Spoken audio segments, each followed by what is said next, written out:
جو جیتے جی ماں باپ کو بھول جائے، مرنے کے بعد ہمیں کون یاد کرے گا؟ ارے اعمال اچھے ہیں تو قبر میں سکون کی نیند سو گے، ورنہ وہاں کی مصیبت تو کون بچائے گا؟ کون بچانے آئے گا؟ کوئی نہیں بچائے گا۔ اور جو بچانے والی ذات ہے ان کی آنکھوں کی ٹھنڈک ادا نہیں کرتے۔ تو اللہ کے رسول علیہ السلام فرماتے بے نمازی کو قبر میں 3 مصیبتیں ہیں۔ نمبر 1، اس کو قبر دبائے گی، اس کی پسلیاں آپس میں مل جائے گی۔ نمبر 2، اس پر اللہ سانپ مسلط کرے گا جس کا نام شجاع الاقرع ہے، اور وہ قیامت تک اس کو ڈستا رہے گا۔ نمبر 3، اس کی قبر آگ سے بھر دی جائے گی، اس کی قبر آگ سے بھر دی جائے گی، اور آگ انگارے بھڑک رہے ہوں گے۔ بتاؤ تو صحیح، اگر گرمی کا مئی کا موسم آتا ہے تو ہم گرمی برداشت نہیں کر پاتے،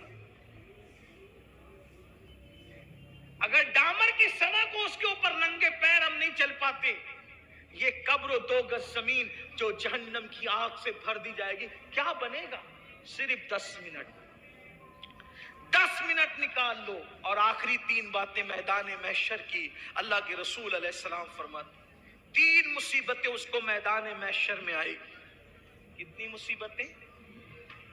9 مصیبتیں اس کو یاد کر لیں۔ نمبر 1، دنیا کی 3 مصیبتیں، روزی سے برکت جائے گی، عمر سے برکت جائے گی، چہرے کا نور جائے گا۔ مرتے وقت کی 3 مصیبتیں، ذلیل ہو کے مرے گا، بھوکا مرے گا، پیاسا مرے گا۔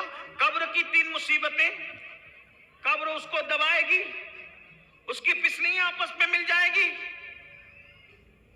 شجاع الاقرع اس پہ مسلط کیا جائے گا، اور قیامت تک وہ ڈسے گا۔ اور 9ویں مصیبت جو قبر میں، اس کی تیسری مصیبت کی شکل میں کہ اس کی قبر کو آگ سے بھر دیا جائے گا۔ اب میدان محشر کی 3 مصیبت۔ نمبر 1، اللہ کے رسول علیہ السلام فرماتے ہیں جب وہ میدان محشر میں اٹھے گا، اللہ اس پر نظر رحمت نہیں کرے گا، ناراض ہوگا اللہ اس سے۔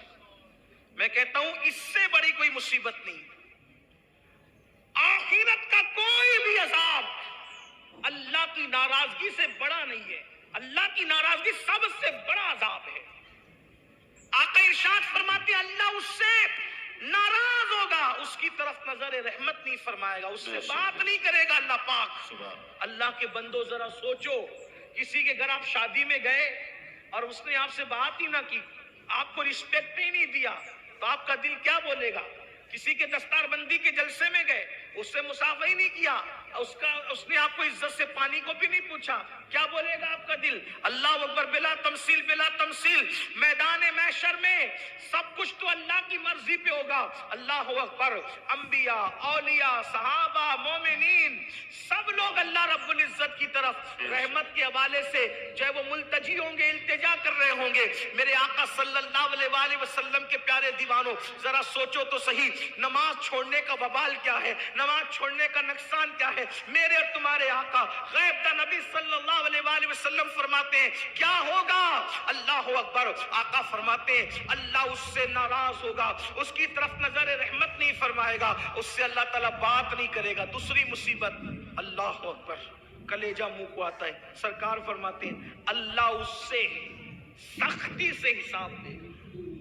اللہ، پوچھو علماء سے، اگر اللہ نرمی سے بھی حساب لے، ہم حساب نہیں دے سکتے۔ اللہ کے رسول صلی اللہ علیہ وآلہ وسلم تعلیم امت کے لیے دعا کرتے تھے، اللہم احسبنا حسابا یسیرا، اے اللہ تو ہمارا حساب آسانی سے لینا۔ سبحان